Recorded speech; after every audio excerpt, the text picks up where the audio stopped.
This is the 12th summit.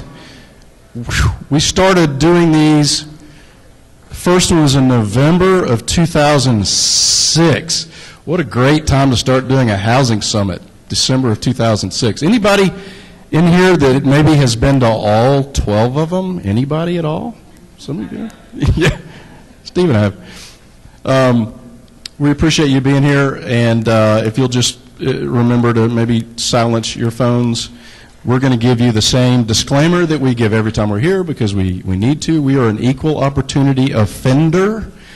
We don't care what political party you're with. We will take a swipe at you and ourselves. So just keep that in mind as we go through this. We may, after 6 years, have some good news that we can share on the housing market, and you probably all are feeling that as well. It's good to see, it's good to hear the anecdotal stories as we meet with you, our clients, and it's also good to see it backed up in the data, and we'll talk a lot about that as we get into it. So we're going to start off by hearing from our sponsors. Again, we could not do this. It's a big event, and it's free, and we want to keep it that way, and we appreciate our sponsors, longtime sponsors, and a couple of new sponsors. We're going to start with Sandy Andrew with Atlanta New Homes Directory. If you'll give her your attention, please. Thank you. Good morning, everyone. It's great to be here this morning. Thank you, Steve and John, for this opportunity, and thank all of you for your time this morning. Today we're going to talk briefly, just in 3 or 4 minutes, I'm going to share with you some information that we left off with in December. And as we know, that in the internet world, mobile marketing, people using their smartphones and their iPads, it's taken the internet marketing by a storm. And we're very excited to say that we now have over 600 new home community websites that we're working with, thanks to you in the room, the brokers and builders here. And with that, we wanted to share with you your information, basically, that you're giving to us. With over 310,000 pages of mobile information viewed since December, 310,000 pages. People are going on their phones. 44% of the people that are using their phones to look at mobile are coming back a second and third time. They're using their phones to find their new homes on the internet. 25% of the traffic that the builders are reporting is people using their iPad, their iPhones, and their BlackBerries. As we mentioned in December, by the middle of next year, there will be more people using their phone to search the internet than a PC, than a personal computer. Has anybody looked at their email on their phone this morning? Has anybody searched the internet in the last 24 to 48 hours on their phone? Okay, so it's not hard to believe, is it? And see, when we all created our websites, we created them for a computer with a big screen. So what's important about mobile marketing, and that's why we launched it in December across the board for all of our clients, is because if people are going on a little device, they need to be able to see what's there. Over 66% of the phones purchased in the last 3 months have been smartphones. Smartphones being BlackBerry, iPhones, or an Android. I just read this 2 days ago. I couldn't believe it, so I had to write it down. Google reports that over 900,000 Android phones are being activated every day. I know it's worldwide, but that's a huge number. Mobile buyers. This is information that we got from the 310,000 pages that have been viewed mobily. This is since December till June 6th here. The average person that's looking on their phone at your new homes on a phone is staying on the mobile website 5 minutes and 55 seconds. That's a long time looking at one website on your phone. Think about that. Think of the opportunity that's there now. They're looking at 5.3 pages of information. That's huge. The other thing that's really happening now, in just 2 years, the iPad has as many users as the iPhone, 30% of the mobile traffic. And the tablets have only been around 2 years. So that's something else for us to be watching. This came from Mobile Movement Study in Google. This is huge. This is talking about local searches. People that are using their mobile device are searching locally. They said 95% of the people that are going on the internet are searching for local information. Real estate's local. 61% are calling on that business after they searched. 59% are visiting the physical location, and 44% are purchasing. That's a huge number. So how could we convert that to real estate, right? Wouldn't that be great? So we have to think about it this way. I mean, your communities are the store, right? So how do we take advantage of that? You want to have relevant information on your mobile redirect and on your mobile website with point-to-point directions, with one-touch call, with current prices and community details. And if you can have live inventory, which we provide through the MLS systems and feed it right to your mobile device, that's the best thing you can have. They're saying that a third of all searches have mobile and local intent. So, quickly, I just want to share with you what we're doing now. Promoting that you're mobile is as important as being mobile. People want to know that you are. The mobile websites provide current MLS inventory, floor plans, point-to-point map and directions, one-call touch buttons, share features, where your agents can share your website with a click of a button to anybody else that has a phone, virtual tours, news feeds, builder stories, and it's automatically updated every day. The first thing that we did in December, because it needed to be done, because mobile was just exploding, is our web designer, Steve, thank you, Steve, he provided the code to your web designers so that when people go to your website, it would redirect them to a mobile version so people could see that on their phones. And then we launched it by providing signs at the neighborhood. I was talking with Katie Smith earlier with Peachtree Residential, and we were talking about the statistics. I said, can you believe people are staying on their phones 6 minutes on one mobile website? She says, just last night I was sitting on my couch looking at my iPad, looking at our website, just reviewing all the neighborhoods. She goes, I know I was there more than 6 minutes. So when you think about it, that's what people are doing. We are also providing display stands and flyers so that at the community level, your agents can give out your information. Think about the sticking power. The sticking power. We used to give out printable price lists in paper, right? You hope that the price list would go from your hands to theirs, to their spouse, to the car, maybe they'd buy a house. Now, if you can get their mobile website on their phone, it's not going anywhere. So that's what we're trying to do now, is getting people to get your website on their phone. We also provide email, which we call iPostcards, for people to send out your mobile information. And then we're also teaching your agents how to share your new homes with home buyers. Every community website has a share feature, and all they have to do is type in the email address, and they can send anyone your website. This, to me, is really what's astounding, is that 44% of the people that are coming to your mobile websites are coming again. And again, 44%. And that represents 34,000 unique visitors. So think about that. Unique visitors. That's individual people since the end of last year. 34,000.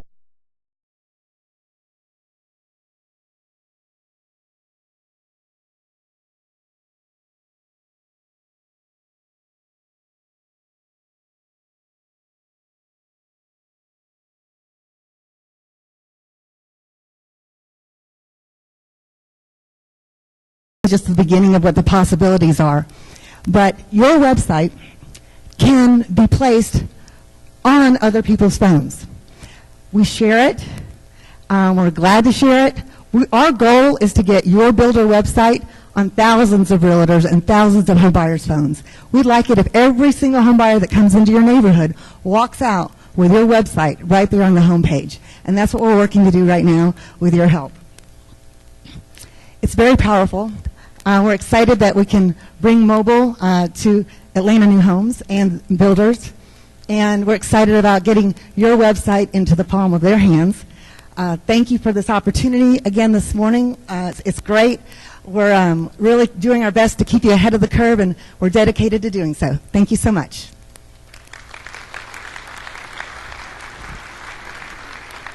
Thank you, Sandy. I'd like to invite Lori Lane now from Prudential to come up and say a few words as well. Thank you.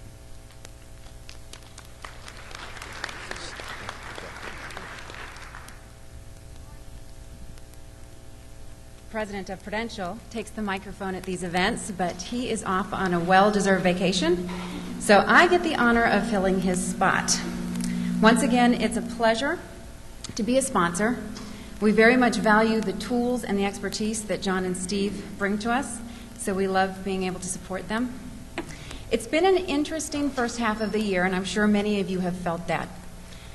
We are still disappointed with values, and there are issues that, of course, we all want to overcome, but we are seeing increased traffic, we're seeing more willing and able buyers, and we're seeing more sales. So with that, we feel very strongly that it's time, if you have not already, to be positioning yourself in or back in the market. For those of you who are not familiar with Prudential, I have a quick overview of our multifaceted company. Not only are we the leaders in residential real estate with over 1,000 agents in 22 offices surrounding the Metro Atlanta area, and are consecutively ranked the #1 company in Atlanta by the Atlanta Business Chronicle, we also have a very successful property management business, a commercial division, a full-service REO division, and we operate the largest corporate relocation business in Atlanta. Relocation has been a huge strength for bringing buyers to our properties. We represent 35 major relocation companies, and we handle hundreds, if not thousands, of their transferees year after year. Fortunately for all of us, Atlanta is still an incredible location for business, and we're seeing more and more come, and we're on the pulse of the relocation market, and that is a huge advantage as well for our clients. We also participate in a variety of exclusive referral networks that leverage relationships in other markets and other major markets and in 125 countries. This is a special invite-only organization that we're very honored to have been invited to join. Additionally, with all that, I am very proud to say that we still have a full-service sales and marketing new homes division. We have stability, longevity, and a proven track record. We have the flexibility to work with your team in any area that you need. In many, we work with sales and marketing, and we do the whole full-service sales and marketing. In others, we work with your team to just do sales. We have as much or as little as you need to reach your sales goals. In some ways, my team is like a boutique in that all of us are hands-on, and we spend the day-to-day in our office working on each one of our communities. But we have the advantage of this huge infrastructure that's established where we can bring our clients the best resources and tools. Our award-winning online marketing is unparalleled. We put your listings on showcase enhanced listings on 40,000 websites, mobile sites, social media sites, and video sites. This is a huge advantage for us that this is all just part of the service that we offer every time that we put in a listing. Our big global footprint allows us direct contact to the co-op community, and with 22 offices surrounding the city, they help us to reach them and to highlight our exposure for new homes communities. Additionally, our team is able to focus on you, your agents, and your value proposition, knowing that back at our office we have an incredible admin team that now does all of the enhancing, all of the banners, the updating. They spend their time daily working on your listings to make sure that you are getting the maximum exposure possible. We want our on-site agents focused on you, your community, your buyers, and prospecting. And knowing that they have a designated person to make sure that you are getting everything you need online is a real advantage for them and you. As a large company, we also have the benefit of a bigger menu of services at a much better value. We offer unparalleled marketing, advertising, and marketing platforms that use text, QR codes, mobile, iPad apps, digital magazines, all with a focus on driving traffic, and that's just part of our service. We're also very fortunate to have in-house publicity. Elisa Bennett-Hart, who is here today, is our public relations manager, and she has been brilliant at bringing exposure not just to our company but to our builders. And just in something so simple as having a feature and pictures in the Business Chronicle with an iPad winner from one of our communities. So that's a great service to our clients that they can all take advantage of. So every year, we tell you something new that Prudential is doing, and being that relocation has been a big focus for our company, and now that we have a new global partner with Brookfield, which is also a huge advantage in this arena, we have started a magazine. So with that, New Movers Network will produce a comprehensive community relocation magazine that will feature the most community-focused information for prospective buyers and out-of-town clients. This will be bigger than any other medium in Atlanta for those particular clients. It allows buyers to search 42 counties, 85 cities, all schools, colleges, by specific links that will be sent to the buyer. Our clients will be given direct exposure to this new format with ads and showcase listings. We're excited to offer this new advertising for our clients. One of the things that I value most about Prudential is truly Dan Forsman's commitment to forge ahead. He never rests on what we did last, but continues to try and figure out new ways that we can bring advantages to our clients.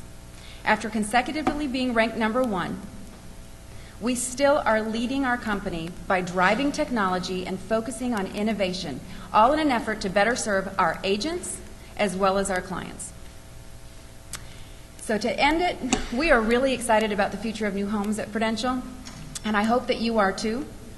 So if at this point you are in the market or you're getting back in the market and you are looking for a partner, please call us, because we would just love the opportunity to sit down and share with you all that we have right there at your fingertips. That's a free service the moment we enter in that listing, and all the values that we bring.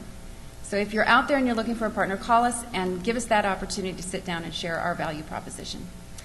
Part of my team is here today, so we will be in the back afterwards, and we'd love for you to stop by and say hello. We've got some information.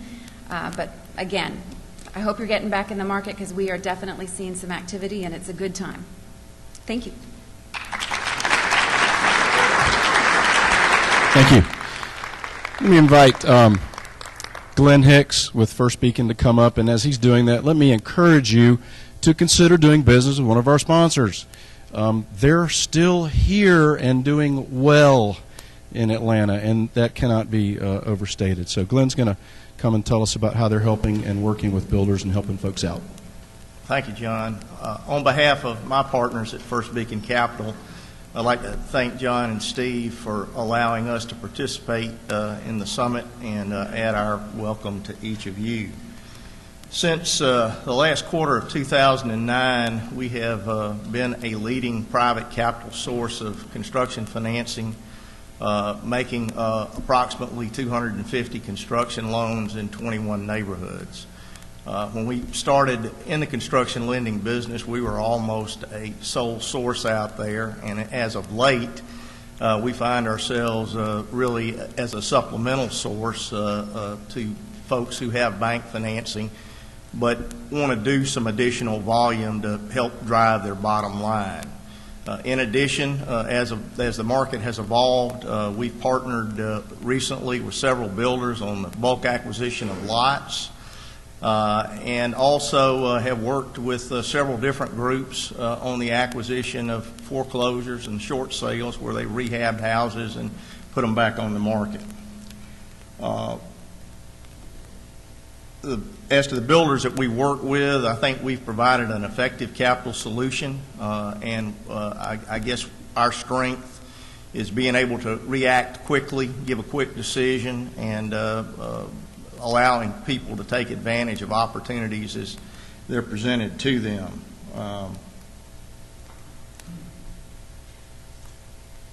Placed a little information on everybody's chair. It's got a flyer with a little information about our business.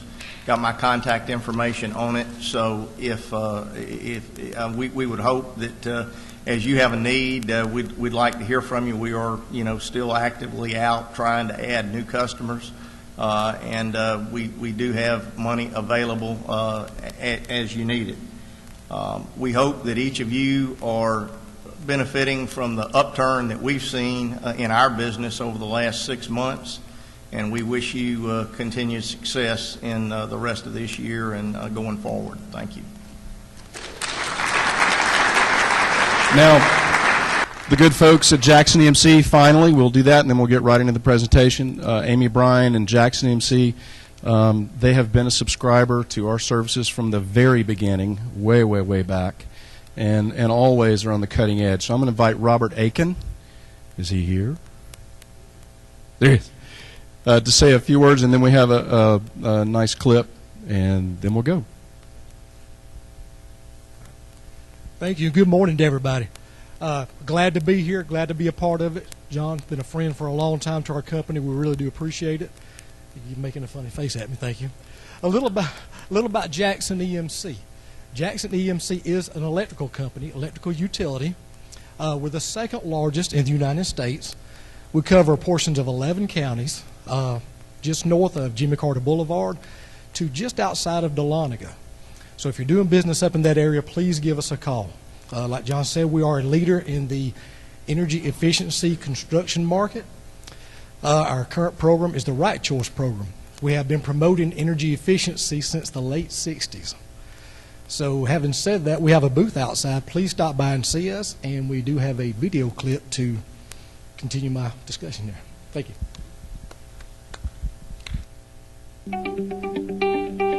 While energy efficiency may go in and out of style with some companies, Jackson Electric Membership Corporation has promoted efficient use of home energy resources for more than 40 years. The member-owned electric cooperative, one of the largest in the nation, has been consistently recognized for customer satisfaction, including being named a 2012 Customer Service Champion by J.D. Power & Associates. Customer service is a hallmark of our relationship with our Right Choice Builder partners, who receive ongoing training, technical assistance, and marketing support from Jackson EMC to differentiate Right Choice energy-efficient homes from their competition. What makes a Right Choice home special? We'll let builder and HDTV personality Pat Simpson show you the difference.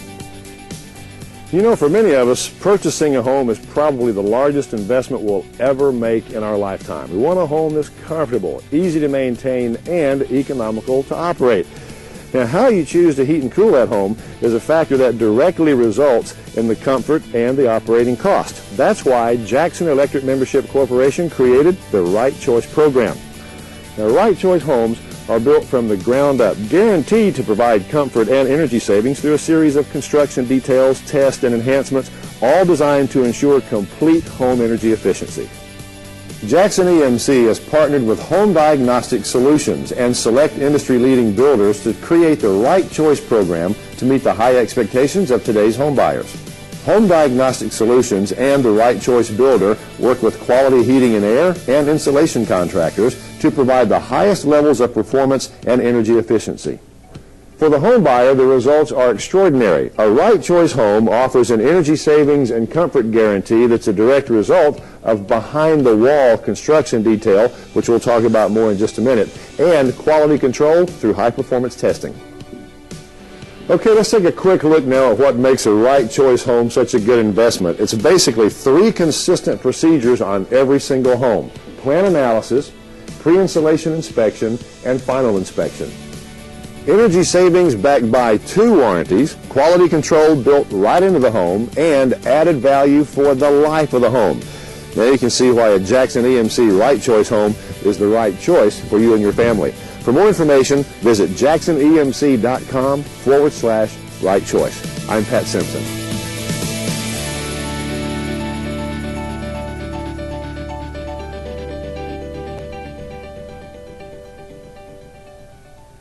Mic is on. Can everybody hear me okay?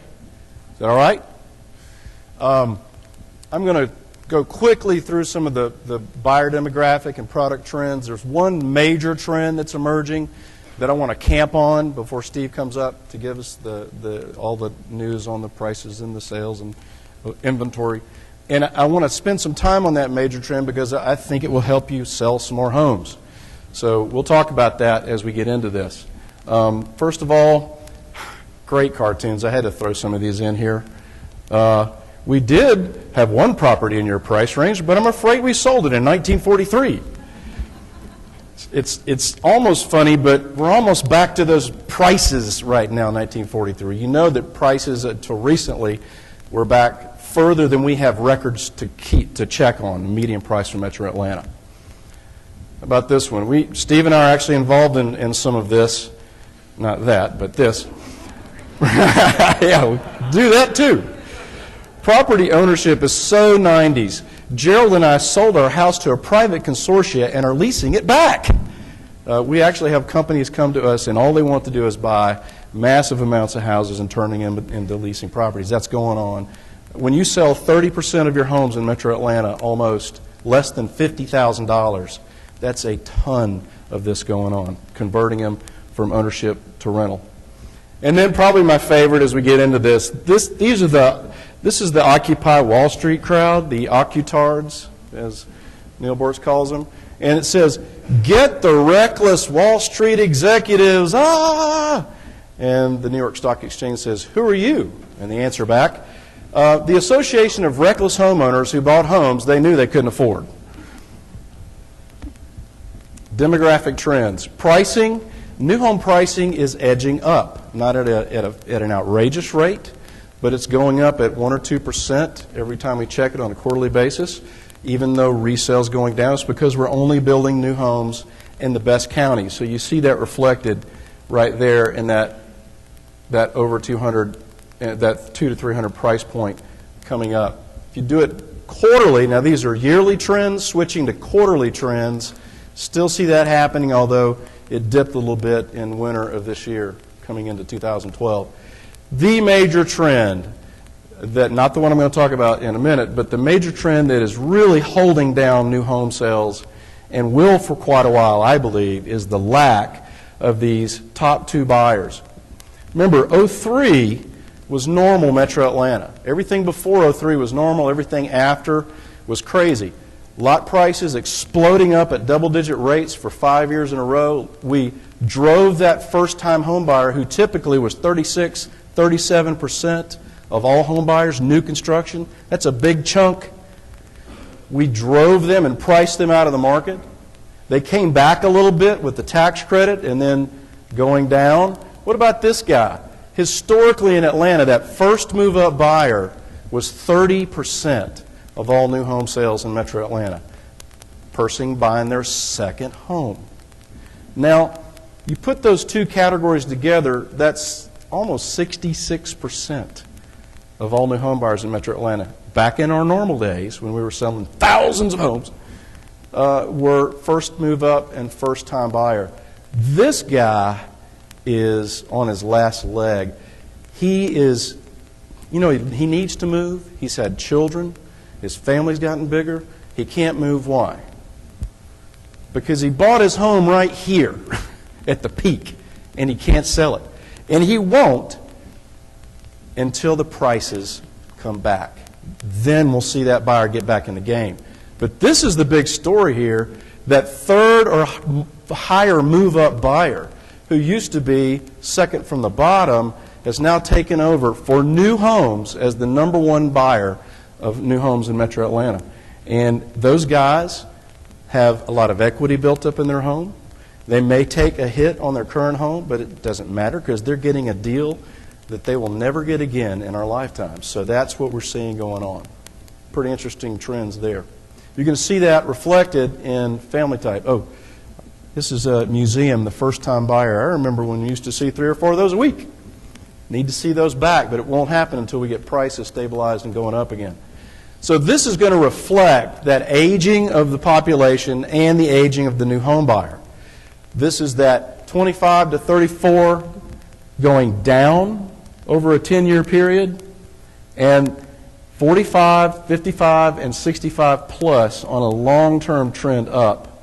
Now what's interesting is they've all converged, so that means 20, 40, 60% of all new home buyers are 45 or above right now.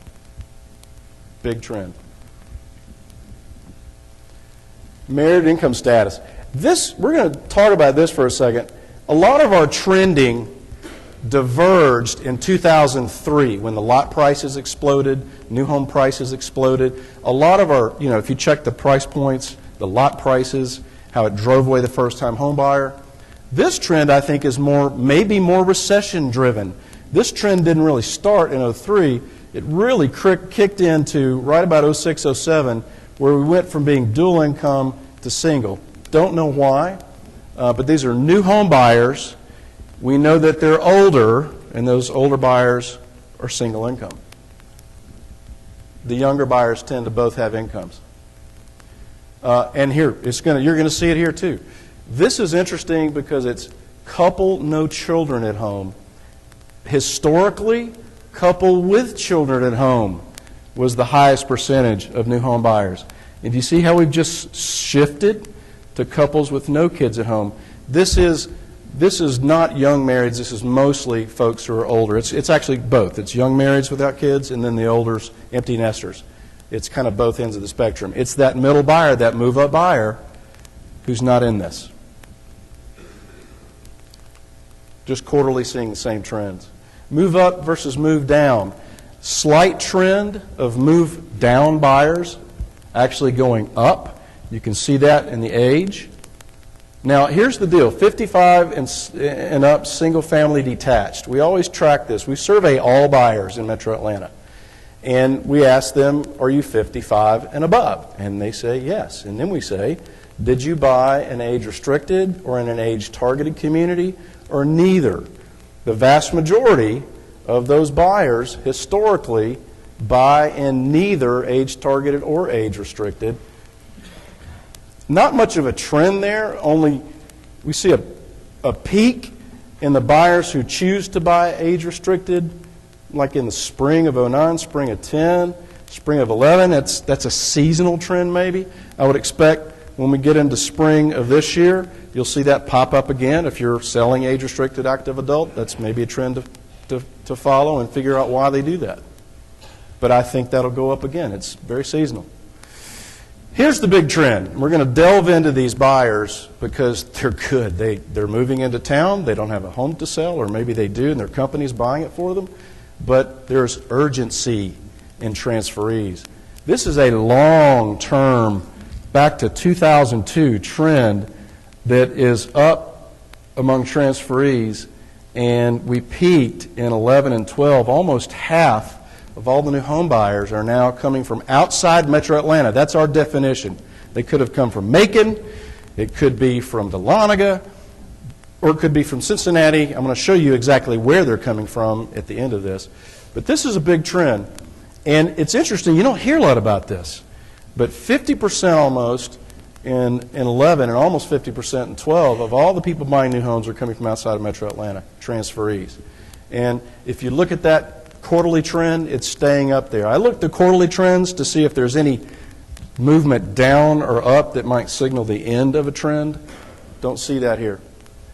Now, did you use an agent? Agent usage, the number of people using an agent has actually trended down slightly. It peaked at about 80% of the buyers used an agent, down now to just above 70. Again, on a quarterly trend, this is why I do the quarterly trend. In the last 3 quarters, that actually shot back up to 80. So you got to look at it annually and then quarterly.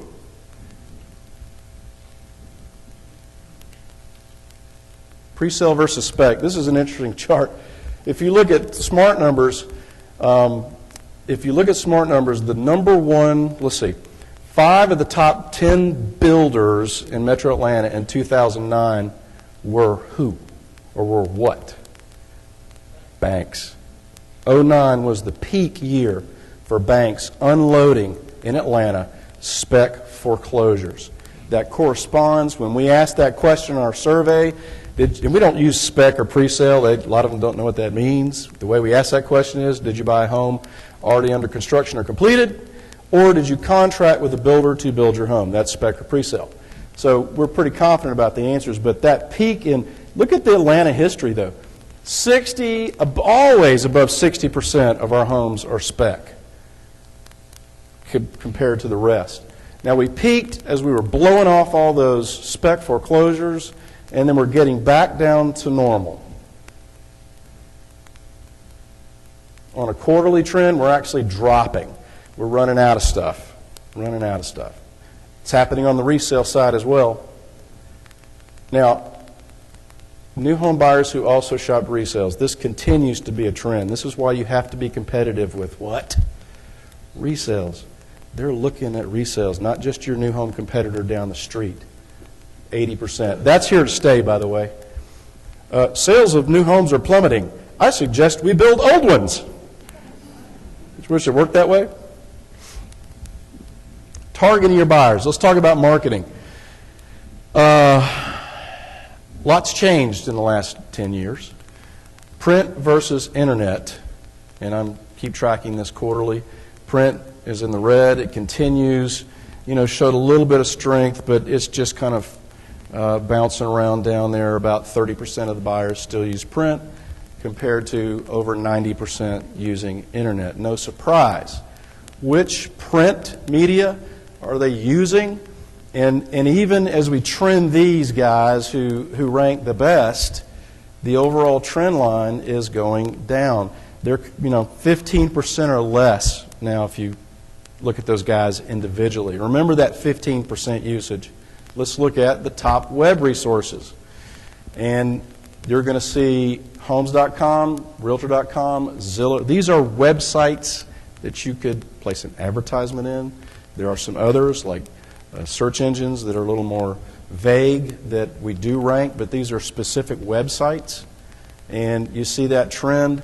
By the way, that's where the print, all the print didn't, never get above 15%. All these guys are way above that. And then a big upward trend for both Realtor.com and Zillow. Leading into this year. Pretty interesting. Oh, by the way, sometimes it's better, or it's good to also know not only what to do, but what not to do. Can I show you? We ask the buyers, we give them a choice of about 20 websites that they used in shopping for a new home. Can I show you the bottom ones so you make sure that you don't do anything, don't spend any money here? These are the bottom ones. And again, they're all less than 15%. And yes, that does say social media right there. Facebook. I've been telling you for years that social media is not a great place for you to advertise for new homes. Because the people I survey who are what? Real home buyers tell me they don't use it. I'm beginning to feel vindicated. How'd that IPO go? It's going to be very difficult as we transition to mobile for Facebook to get any of their advertising seen by eyeballs. Okay? Don't do it. GM was right when they pulled their advertising.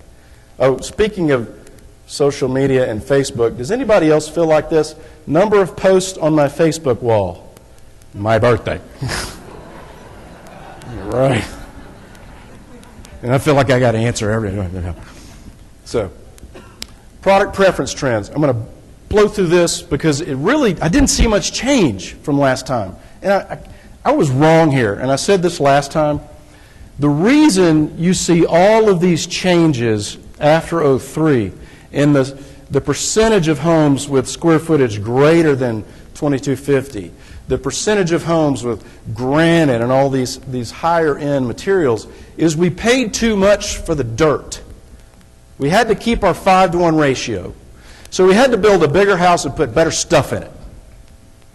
And every trend on the inside of the house and the square footage of the house, boom, explodes up after 03, based on the lot price.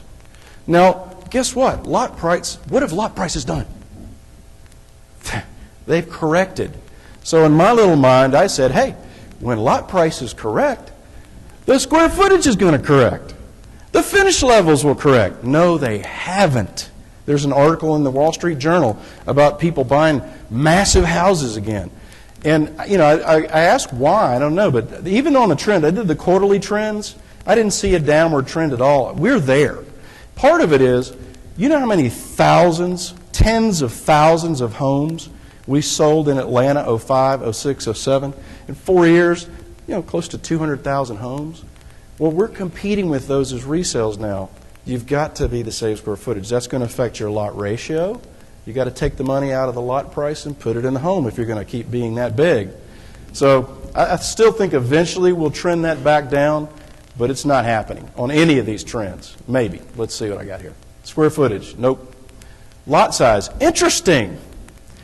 I'm going to tell you, I know what this is. See, there's 2003, and then boom, the smaller lots took over, and then bam, right into 2012, you had the bigger lot kick in and the smaller lot go down.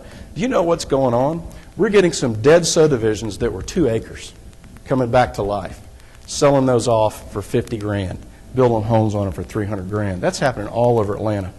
So part of that is just hashing through some of those big lot subdivisions that were meant to be in the 8s, 9s, and millions. They sat there, they got foreclosed on, and now we're burning through stuff in North Fulton and the 4s. So I think that's part of what's going on there. I thought that was pretty interesting.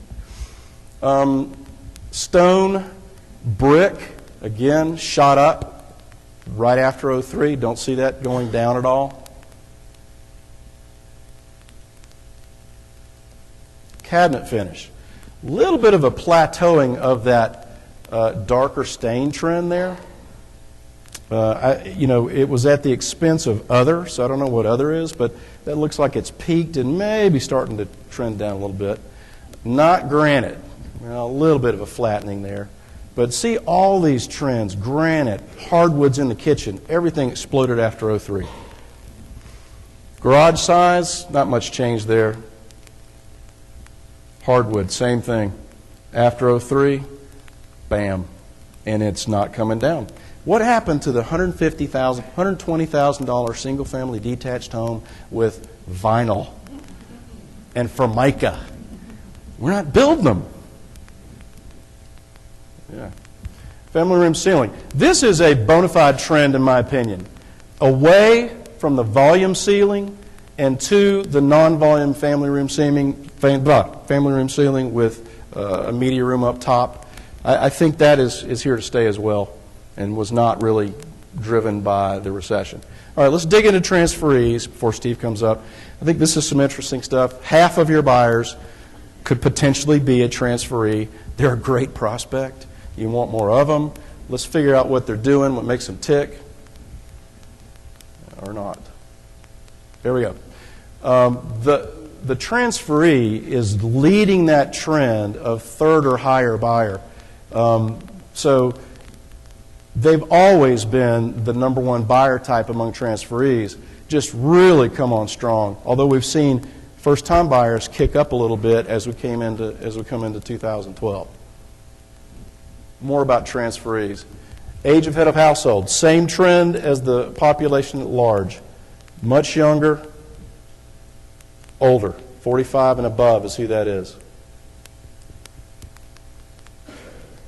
Married, income status.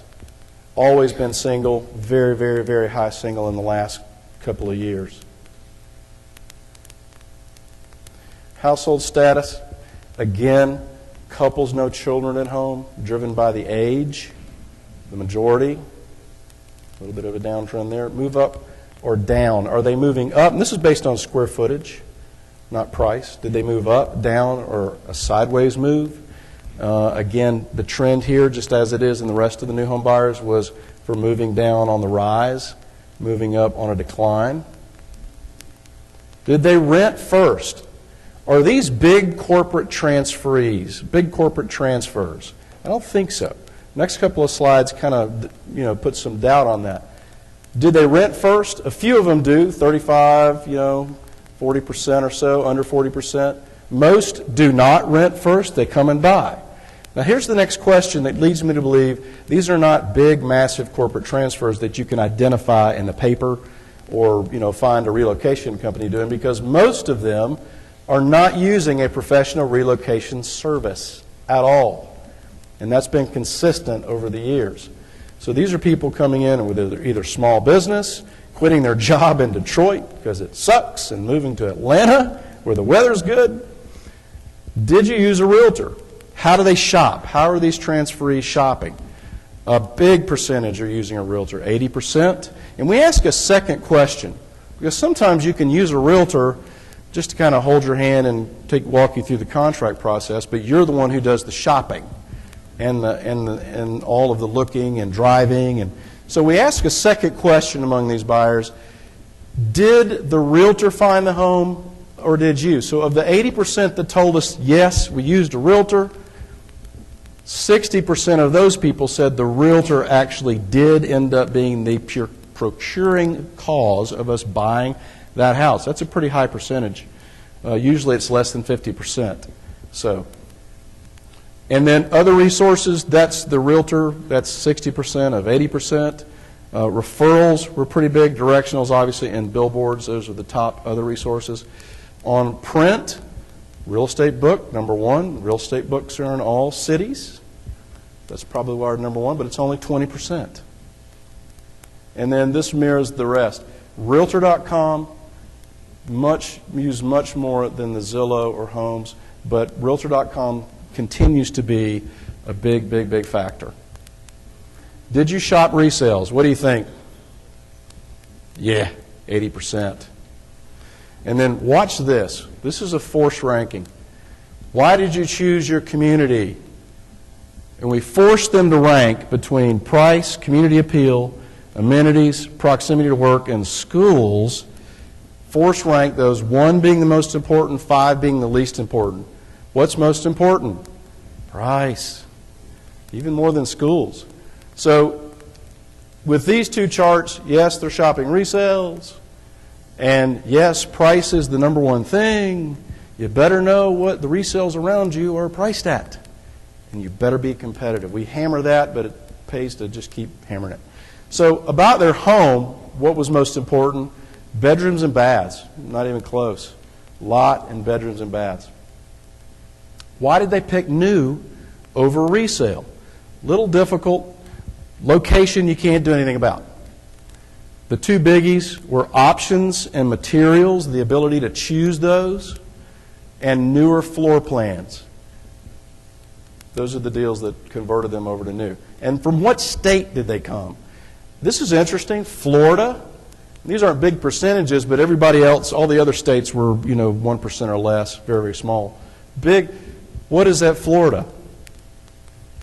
Halfbacks, possibly. Georgia, from other parts of Georgia. New York, 6%. North Carolina, South Carolina, Tennessee, and Texas. Those are the states where we're seeing people move from to Georgia and buying new homes. Motivating factors. This is interesting because you've got job change, that's a transferee at 44%, moving to be closer to family, that's a halfback, or retirement. Okay, I think that if you looked at the data at where those people are buying, that's probably largely affected by the Del Webb, the Deep Creek, and the other active adult. Those are still selling well. All right, I'm done, but I want to, before I turn it over to Steve, I've got my son over there who's going off to college, and so I need to talk to him about some of the worldly things, like finding a mate. Found Michelle at college. Steve and Debbie met in college. So let's see how these are at finding a mate. So see, animals, most of the time. Humans, insects. Australians always find a mate. And since you're going to be doing your own laundry now, son, realize that socks never find a mate. So there you go. Before Steve comes up, I want to take a little look back. This has been a long 6 years. Let's see where we were. Let's do a little brief look at those in-between years. And then let's see where we are up to date. And then Steve will come and talk to us about some of the trends he's seeing.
I love my new house. It's beautiful. Natalie Holloway almost didn't get her new Sandy Springs home. I don't know all the light switches yet. She was in competition with another buyer who wanted to pay $50,000 more. Her family could put in a solid offer because their Cobb County home, it sold in 2.5 weeks. I don't know what we were expecting, but we weren't expecting that. We didn't think, we thought maybe 6 months, something like that, but it went fast.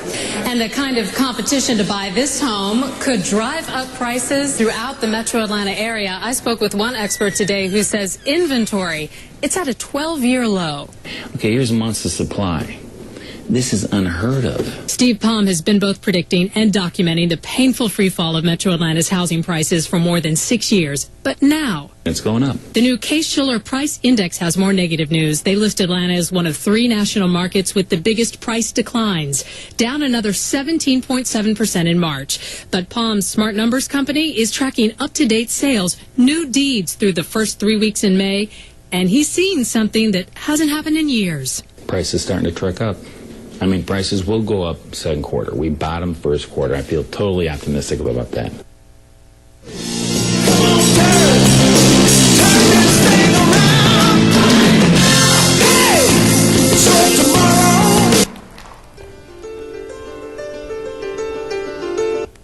want to see that again?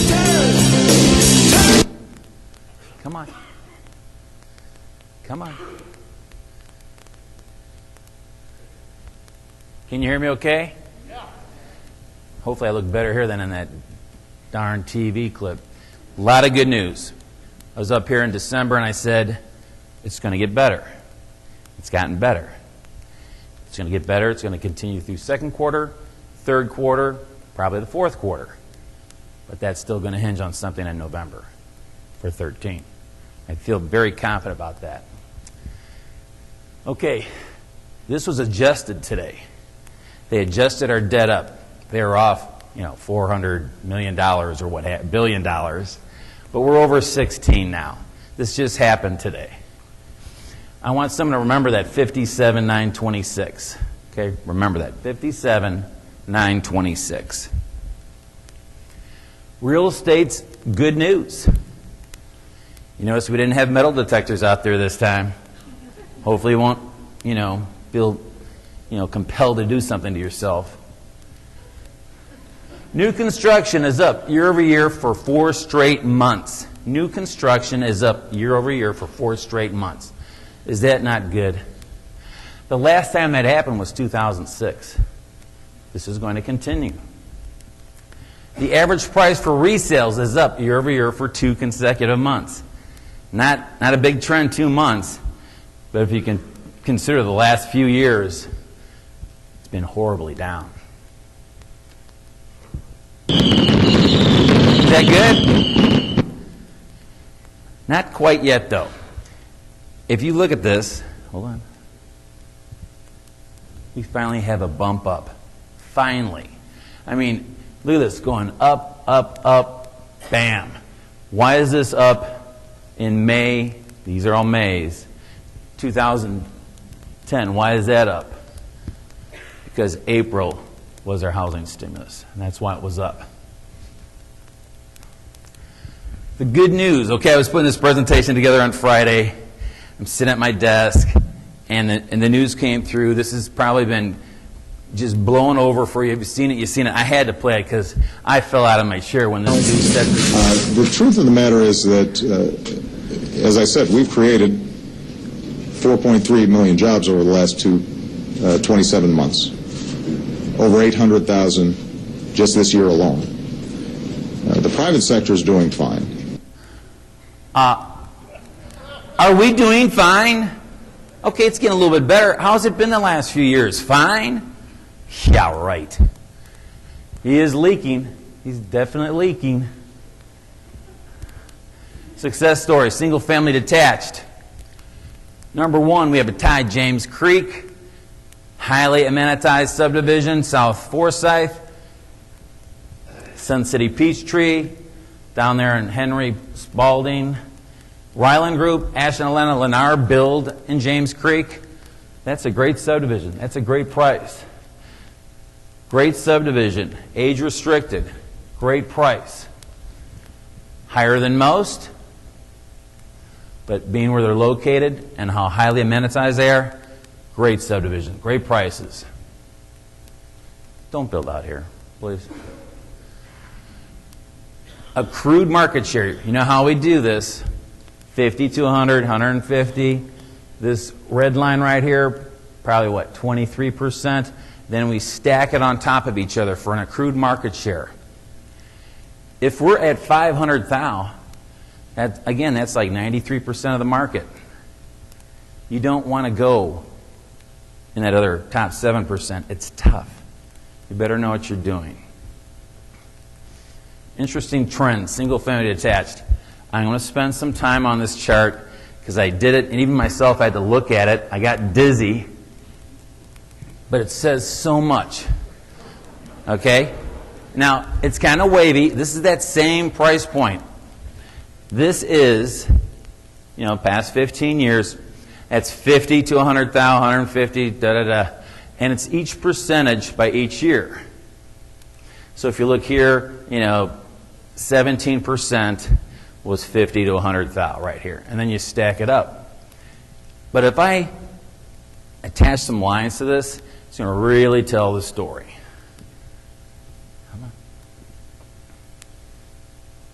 This is cool. What you see is where the market was, and you see these big bubbles. You see those? That's the market overheating and the market correcting. We are now, if you notice this is all yellow, and this is all yellow. It should shift down through what? Inflation. We blew it up, heated up, then we corrected. We're now building exactly where we should be. We're not building a lot of it because resales are what? So darn cheap. But what you're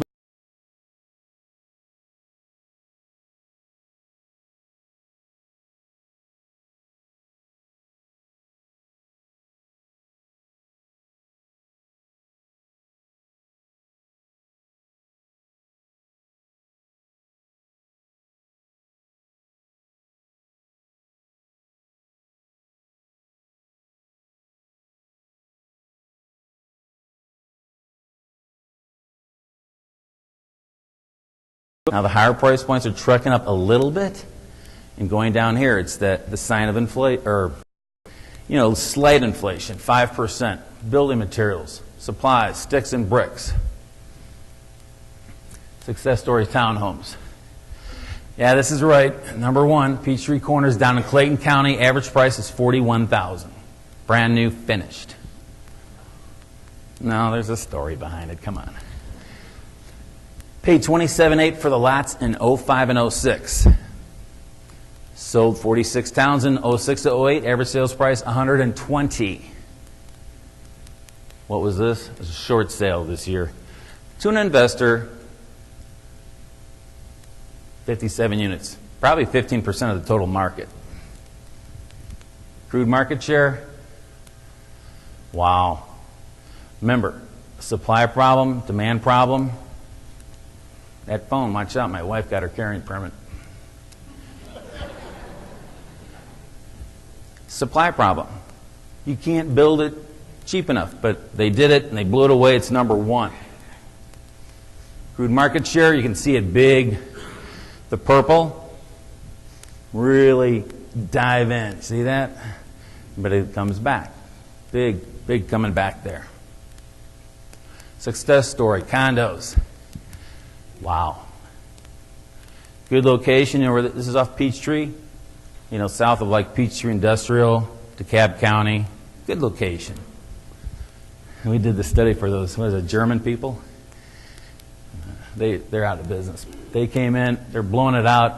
I mean, that's not bad. Here's that big, wow, look at that. Not bad. Big bubble back for that accrued market share. See it coming back? Wow. 35% of the entire market is at 100 and 150, probably mostly because of that 5,300. If we look at the trending, I brought this one back, condo, townhome, single family detached. Can't really tell much here because there's just not a lot of volume. If We convert it to percentages. Steadily going up. Kind of flat now, though. You see that? That's going to continue. Do you want to know why? It's going to be expensive to buy the land and build them. Okay, it was cheap to unload them because they were built and foreclosed on. What's going to kick in now? What do we still have a lot of cheap of? Got a lot of cheap lots available. Got a lot of funds that have purchased thousands of lots. They got them for next to nothing. And we're going to look at those coming up soon too. More success stories. What did we have last week? I got to get to that one. This is key. John talked about it. Our specs that were foreclosed on in 2009, almost a fifth of the market. It's gone away. That's good. That's a success story. What did we predict a few years ago? What's going to reap in more market share? The ones that have the funding is going to be able to buy the lots and build. Wow. The top 10 builders are a third of the market now. See that? Used to be under 20%. This is going to continue. The top 50 builders, 2/3 of the market. Of course, I don't know if there is any more than 100 builders, but I mean, this is going to continue. It's a good sign for those people that stuck it out. Here's what I was going to get to. What did we have last week? We had a recall. I'm actually for private unions. That's fine. Public unions, I don't like. They work for us. They shouldn't be unionized when we pay them. Well, something happened in where I went to grad school, University of Wisconsin, so I was kind of tied to it. It was good to see it happen, and that was a good thing. Have you brought any fruits or vegetables onto the planet? 2 weeks. Excuse me? 2 weeks. 2 weeks.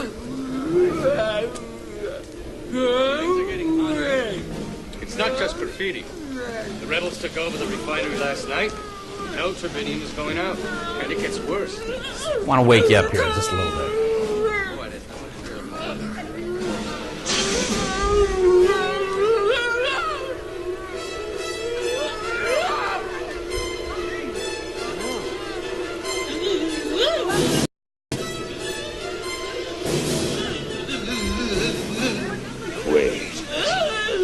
That's Quaid. Where? The woman. Get him.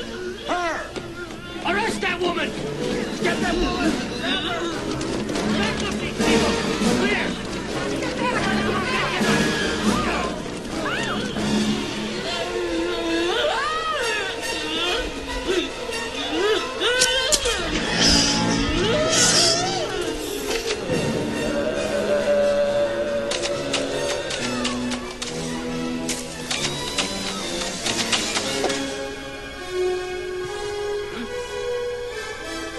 Catch. Get ready for a surprise! Well, that was a total recall from 22 years ago. They're bringing the movie back this year. Did you know that in a remake? Well, that recall was a failure. And darn right, that was a failure for their recall, but a success for us. And that's good. Bank closings have slowed. And I'm going to go right through this because there's no change. It's an election year. They're not going to close any banks. And it's just buzz through this. We're in bad shape. This is a good sign. We're almost halfway through the year, and we're way below this. So that's good. And that really hasn't changed. Georgia and Florida are still the same. But I have to remind you, this is a new one. Housing markets are cooling a bit. Our expectation is that the decline in activity or the slowing in activity will be moderate, that house prices will probably continue to rise. Don't believe these people. Look how wrong he was. How many times have I put quotes up there and they just knock you away? Funds are buying lots. Very interesting. I updated this chart. It's very, very interesting. And these are price ranges of $5,000 and below, $6,000 to $12,000, $12,000 to $24,000, $24,000 to $45,000, $45,000 above.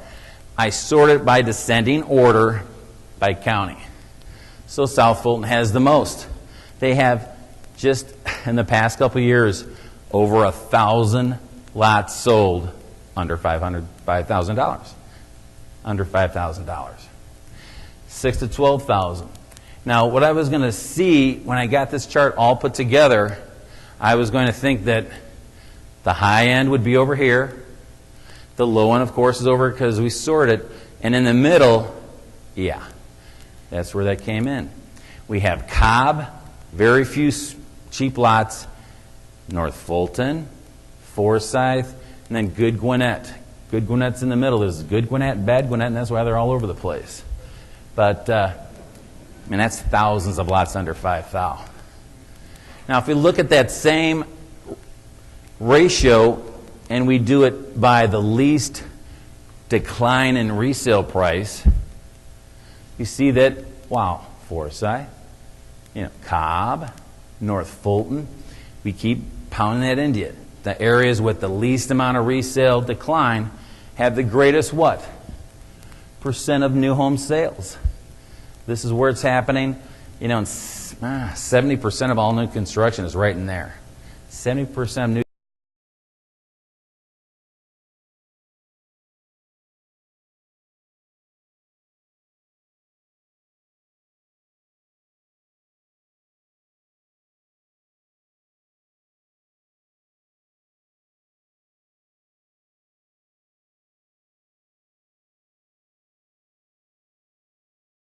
a little bit north of Cab, Good Gwinnett, and a lot of Forsyth. There's where it's happening. And that's so, it just paints the picture so well. Boy, you can see that's weird. I can see it better over here.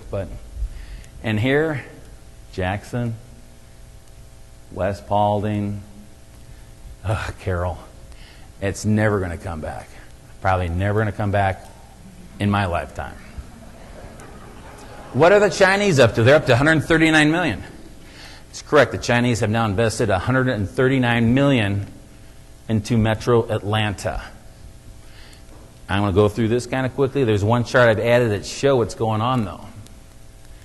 Yeah, they've invested, they bought 60-some million for the land. They dispersed 90-some million between the funds, but they've sold $139 million to the Chinese. If we were to look at the upwards, backwards, downwards, invest $64 million, they've done $75 million in funds. So that fund's making a lot of money. This is a Ponzi scheme. I mentioned that last time. They keep selling these shares and selling them and selling them. Just be careful when you invest in something. New versus resale. We're going to get into the meat of the market and see what's going on now. Finally, positive signs. Unfortunately, we do a lot of this by quarter. So first quarter was still going down. Second quarter, we're going to be up in resale price. And here we go. Going down. There's your 80-20 rule. And we hit a new bottom, first quarter. First quarter was still nasty. It's not a, tremendous market out there. Believe me, we're going to have a lot of positive trends, but it's not a robust market. You know that. And we're still going to have some foreclosures coming on the market. And 40% for us to get market share back all across the board, we have to get it up to 70, past 70, close to 80, and we have a long, long way to go. It took 5 years to come down. It could take a few years to go back up. Hopefully it only takes a few years. But it's not going to go back overnight. Wow. Finally see some positives. This is the stimulus in 09 and 10, but it's good to see some positive signs. This will be up. This resale will be up second quarter. It will be up third quarter too. I hope. It should be. If we look at the units closed total, it's now 8.5 to 1. For every new construction being sold, there's 8.5 resales.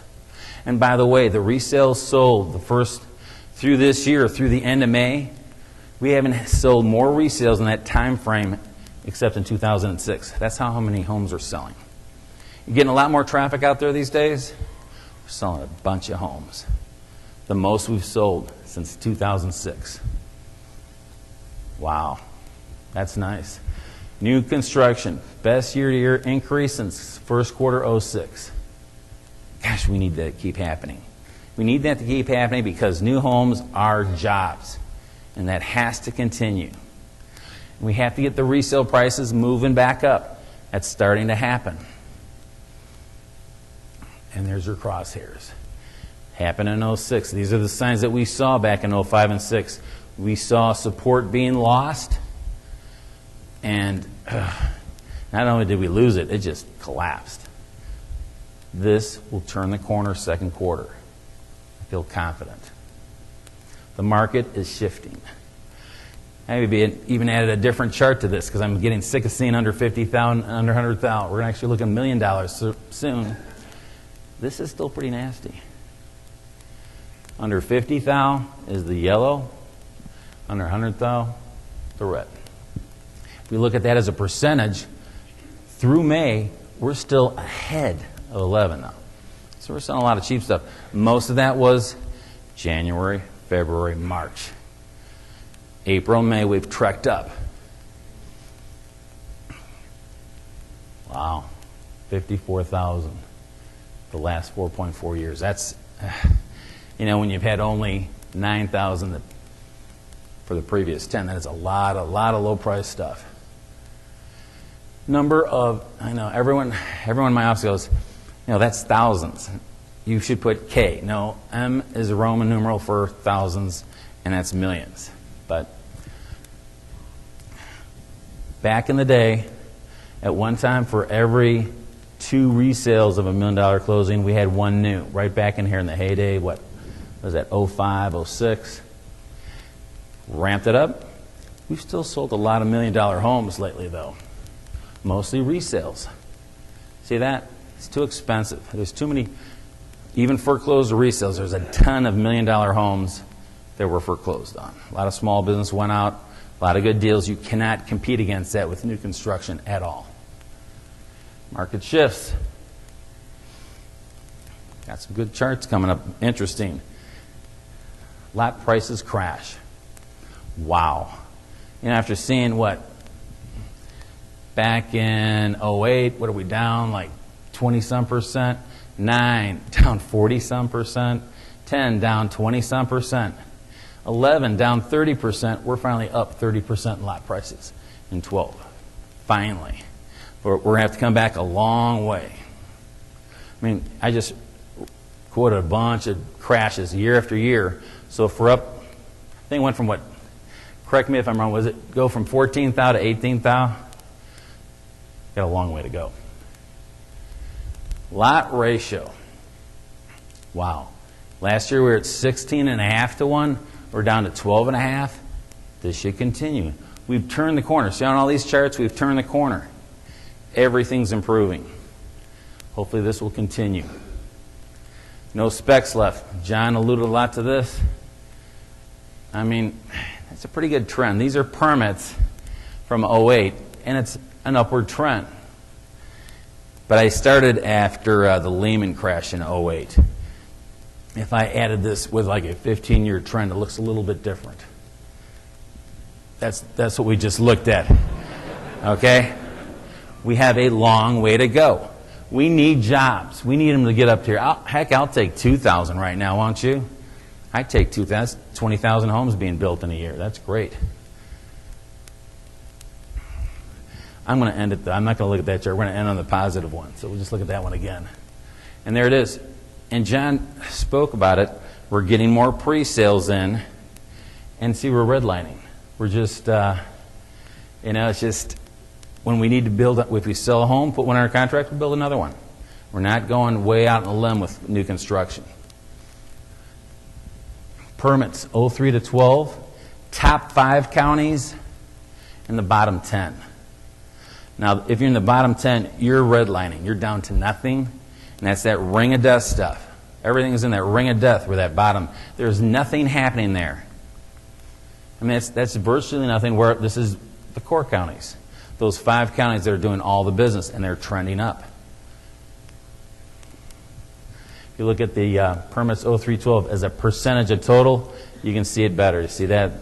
The top 5 trending up, the bottom 10 just trending. I mean, 2012, 7% in 10 counties, entire metro Atlanta. That's unbelievable. Over 70% in the good top 5. And there it is again. So your 5 counties, all inventory declines. I mean, there's nothing out there. I mean, there are some areas where there are more homes under contract than are sitting there in these good areas. Did you know that?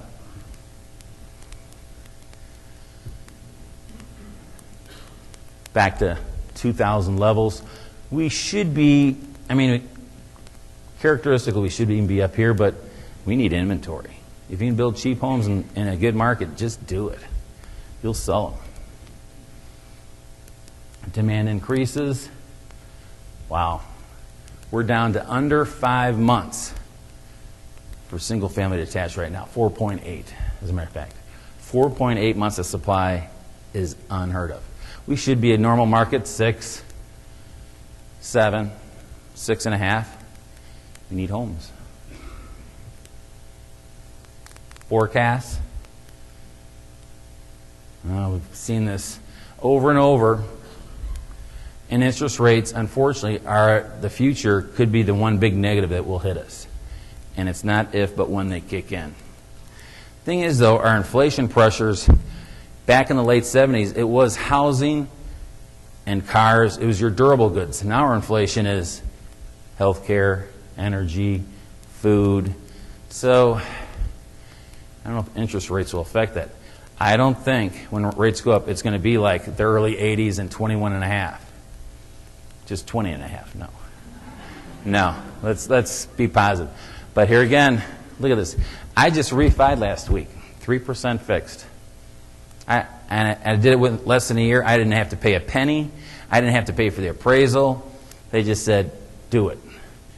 And I did it, 3%. How can you beat that? Cash and pay it off would be better, but unemployment. 53% of the college graduates a year ago are working. What do you think happened to the ones that just graduated last month and this month? It's a tough market still. I think it's trekking up a little bit. But we have to get the economy going to get this thing going.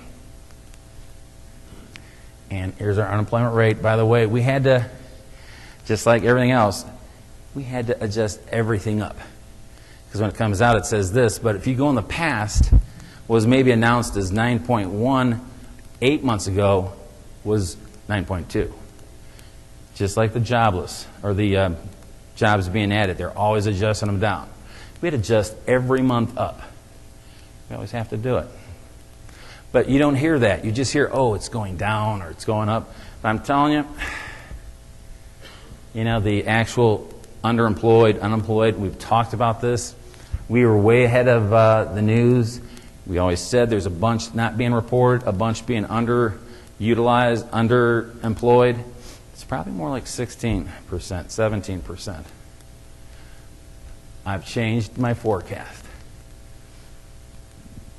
I am going to go out on a limb and say this administration is going to do whatever it takes to get below what? 8%. I wouldn't be surprised if we're about 7, 8. I don't know if I can believe it, but that's what it's going to be on like November 1st. Raji's forecast a year ago, trekking up. I agree with this. He should have stuck with this, but he's gone out the last 2 forecasts and redlined it. That's February. It's May. They look the same. It's not going to be that. I mean, it's just not going to be. We're going to beat 11 a lot. Maybe 20%. Long-term forecast.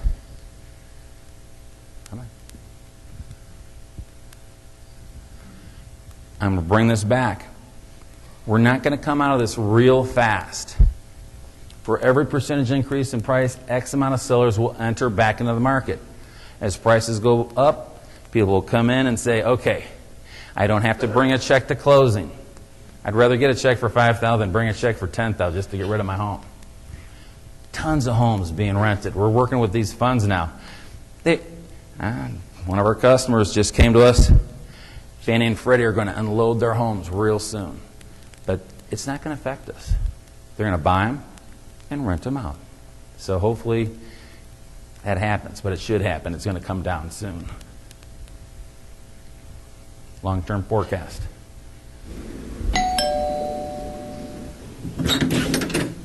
Hi, I'm from the government, and we're kind of running out of money, and we'd like you to know that we'll be needing some of your future earnings. Well, to be honest, things are a little tight around here lately. So we've determined that according to your age, we'll need approximately $46,000, and we'll give you 60 years to pay that off. You can do that with one easy payment per year of $766, or if you'd like, $63 a month, not including interest, of course. Are you nuts? I'll be 85 in 60 years. I can't afford another $63 a month. Besides, we've already paid our taxes. I wasn't talking to you.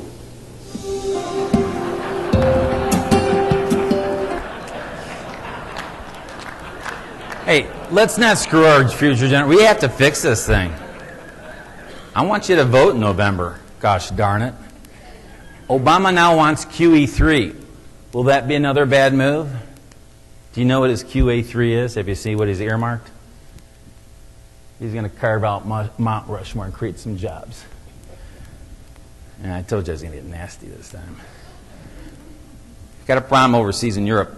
What Spain just get? Was it 120 billion or something they just got? And how much did Greece get? 300 billion or something? Portugal got 90 billion.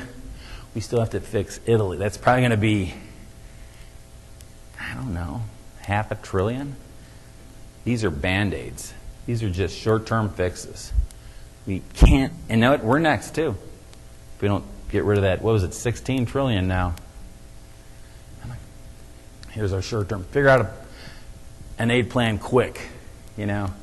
Just an aid, we got to fix it. We can't just put a Band-Aid on it.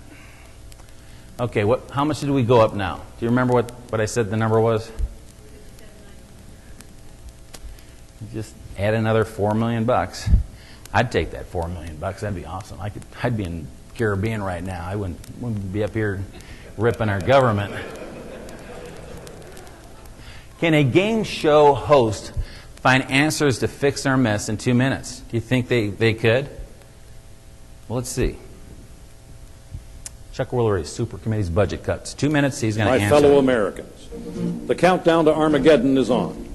As usual, Congress is waiting until the last possible second to identify the $1.2 trillion in cuts. Armies of politicians and bureaucrats alike are working night and day to find the necessary savings.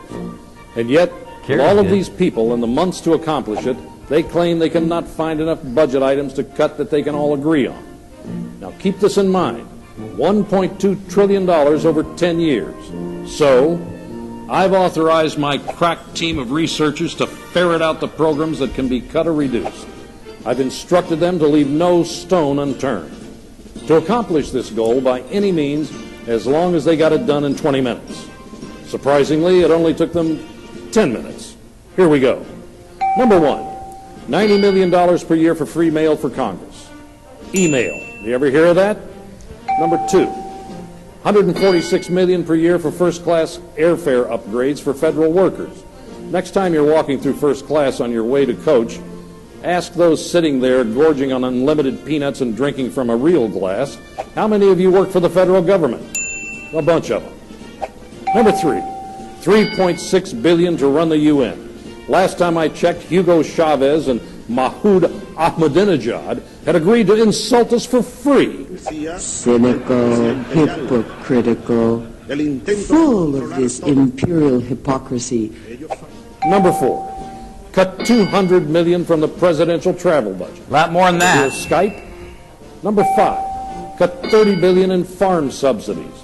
I think Ted Turner, Scottie Pippen, John Bon Jovi, and Bruce Springsteen can make it without them. And it exists. Number six, cut $30 billion from the Department of Energy. We do not need oil subsidies, compact light bulbs, or more cylinders. Number seven, Let's cut $1 million from the budget for sanctuaries for albino squirrels. Number 8, the Department of Education, making dumber students since 1979. Cut it out. Save $77 billion. Number 9, eliminate the EPA. Save $10.7 billion. Make an instant 40,000 jobs by drilling for oil and building a pipeline. Add it all up, multiply by 10 years, you have $1.5 trillion. Oh, crap, we've cut too deep. Well, let's put the albino squirrel housing back in the budget. After all, the Senate refused to cut it. Why should we? So easy, even a game show host can do it.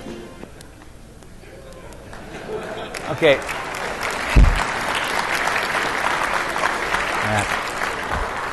Before I do the Smart Numbers forecast, John, excellent job. Sponsors, thank you very much. Thank you very much. Customers, thank you. We couldn't have this unless we didn't have customers. Thank you very much. Here's our forecast. And I think I've alluded to it. I got maybe a little bit too political this time, but that's okay.